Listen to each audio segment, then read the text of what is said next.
깊이 있는 경제발전소 박연미의 경제탐사. 네, 굴도 수온 상승 때문에 생산량이 줄어든다. 아, 그렇군요. 그 현지에서 보면은 씨알이 굵지 않다, 올해 작황이 좋지 않다 이런 얘기 많이 해주시는데 환경 문제가 분명히 여기에 포함이 돼 있는 것 같습니다. 이번에는 투자 환경 얘기를 좀 해볼까요? 요즘에 지난해 그리고 재작년부터 대기업들이 회사를 그렇게 나눕니다.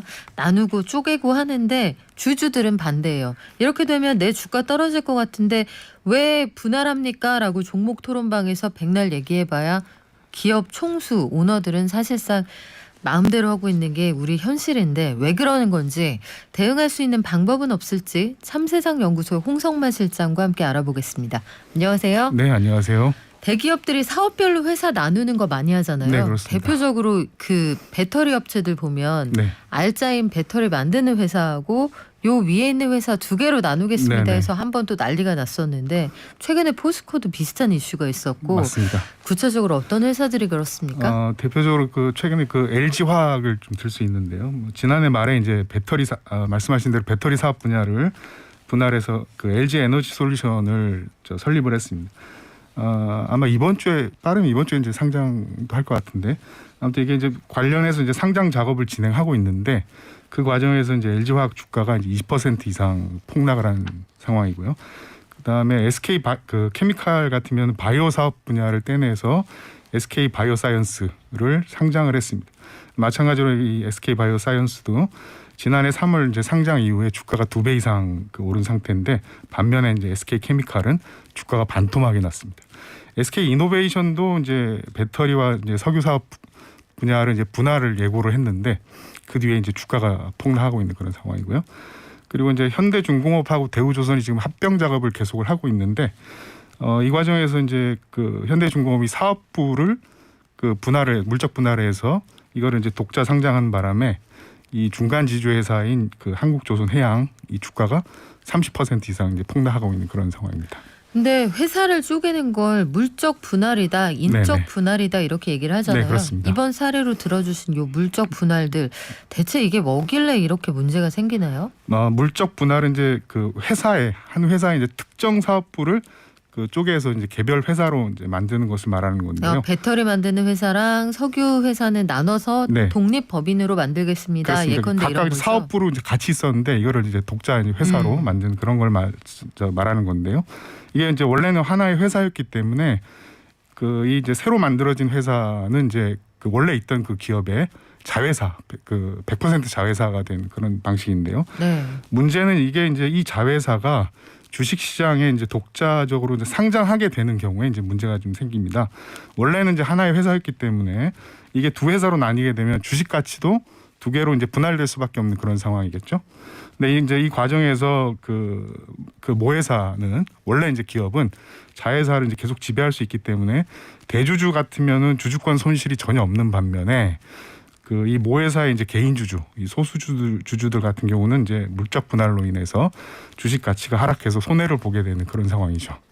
그러니까 예를 들자면 육수에 여기에다가 물을 2배로 붓게 되는 거예요. 그렇습니다. 아주 연해지는 거죠. 그렇죠. 사장님은 여기에서 어쨌든 이 2배의 양을 팔 수 있으니 그렇습니다. 손해가 아닌데 예. 이 먹어야 되는 사람은 맛이 없어지는 거죠. 네. 알짜의 국물이 좀 희석이 되니까요. 네네. 자, 그런데 소액 주주들이 싫다고 계속 얘기를 하잖아요. 개미 네. 투자자들이. 그런데 왜 할 수 있고 왜 하는 거예요? 이 물적 분할은 자회사 상장뿐만 아니라 다양한 목적으로 지금 활용이 되고 있는데요.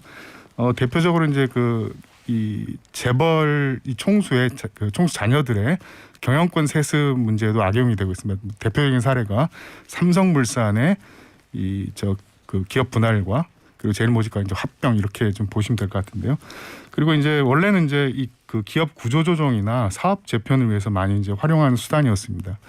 그러다 보니까는 이 구조 조정 대상이 되는 회사의 노동자들 같으면은 물적 분할이나 이제 합병이 되면은 이게 이제 인력 구조 조정이 예상이 되기 때문에 물적 분할에 이제 실업이라든가 이런 피해를 이제 입고 있는 그런 상황이라서 이걸 반대하고 있고요. 그리고 그 과정에서는 이 산업은행 같은 이 정부 사이드에서도 이 재무적 손실을 볼 수 있게 되는 그런 상황입니다. 어떤 면에서 그렇습니까? 사례를 든다면 대표적으로 이제 그 앞서 말씀드린 그 현대중공업하고 대우조선 이제 합병 과정에서 이제를 이제 예로 들 수 있는데요. 산업은행은 이제 대우조선 주식 전량을 현대중공업 측에 이제 양도를 하고 대신에 이제 한국조선해양이라는 중간 주지회사의 주식을 받게 이제 이렇게 되어 있는데요. 문제는 이 과정에서 그 현대중공업이 사업부를 자회사로 이제 물적 분할한 다음에 이거를 이제 상장시키는 바람에 한국 그 조선해양 주식이 그 폭락을 했어요. 네. 그렇게 되니까 산업은행이 지금 이 상태에서 그 합병을 마무리하게 되면 주식 가치로 한 5천억 원 정도 이 손실을 보게 된다고 하고요. 그리고 이제 노동조합도 이게 당연히 이제 그 가장 큰 이제 두 조선소의 이제 합병이니까 인력 구조조정이 예상되기 때문에 이 물적 분할과 합병 자체에 대해서도 반대하고 있는 그런 상황입니다. 산업은행의 재정적인 지원을 받은 회사가 이런 방식으로 상장을 해버리면 네네. 기존의 껍데기만 남은 회사의 주가가 떨어지니 네. 결국은 그쪽에서 지분을 받고 돈을 꿔준 산업은행이 손해를 보게 된다. 네네. 산업은행이 원래는 한 2조 원 조금 넘게 그렇게 받게 되는데 한 5천억 정도 이제 줄어들어서 그럼 1조 5천억 원 정도 남게 되는 그 수준 거군요. 정도가 될 거라고. 평가 가치로는요. 그렇습니다. 산업은행이 사실상 이 존속이 어렵지만 너무나 경제적인 파급이 커서 살려야 하는 회사에 마지막으로 등판하는 소방수 같은 역할을 하게 되는데 네. 이게 다 국민들 세금입니다. 결국은 이 문제에 대한 대안이 있어야 될 텐데 대기업은 이런 계획 가지고 있는 회사들이 많거든요. 네, 그렇죠. 이거 어떻게 해야 됩니까? 일단은 뭐 이 국회나 이제 정치권 차원에서 뭐 이 대책을 좀 마련할 수밖에 없는 그런 상황인데요. 이게 좀 지금 이 논의되고 있는 그 양상을 좀 보면 이것도 이제 두 가지 문제가 있습니다. 앞서 말씀드린 대로 이 물적 분할 문제가 사실은 이제 주주권만의 문제는 아니고 뭐 노동자라든가 뭐 정부나 이 좀 사회적인 좀 전체적인 영향이 좀 있는 것인데 뭐 여전히 이제 주주권 보호라는 이제 그런 이제 입장에서만 지금 대책 논의가 좀 되고 있다는 것도 문제고요. 두 번째로는 그나마 이제 주주권 보호 입장에서도 논의가 좀 되고 있는데 이게 그 자체로도 굉장히 불충분한 논의일 수밖에 없다는 생각이 좀 듭니다. 왜냐하면 앞서 말씀하신 대로 네. 이게 냉면에 물을 타는 거기 때문에요. 이게 자회사를 상장하게 되면은 뭐 신규 자본이 들어올 수밖에 없고 그렇게 되면 기존의 이제 이 주주권 지분율은 희석될 수밖에 없거든요. 그러니까 어떤 보상 대책도 사실은 이거를 이제 방지할 수 그것만큼의 이제 그 보상을 할 수 없는 그런 조건에 있기 때문에 그래서 이제 이게 미국과 같이 그 물적 분할된 자회사의 상장 자체를 이제 제한하는 네. 그런 방식으로 하던가 아니면은 지금 뭐 이 시장 독점에 대해서는 그 공정거래위원회가 이제 기업 그 결합에 대한 심사를 하고 있거든요. 뭐 그 비슷하게 물적 분할에 대해서도 뭐 이런 주주권, 그 시장 그리고 이제 뭐 노동자나 사회에 대한 그 좀 전체적인 영향을 좀 평가할 수 있는 그런 시스템을 좀 마련하는 것이 바람직하지 않나 그렇게 보여집니다. 그래요. 우리가 뭐 인위적으로 떨어져 있는 지수를 올린다든지 낮은 주가를 막 부양할 수는 없겠지만 네.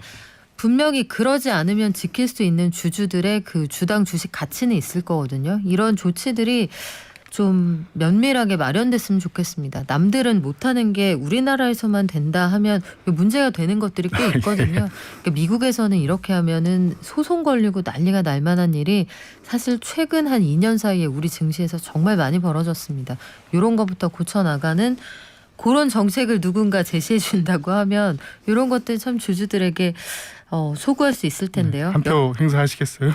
저는 한 표 드릴게요. 누군지 모르겠지만 지금까지 참세상 연구소의 홍성만 실장과 함께했습니다. 고맙습니다. 네, 감사합니다.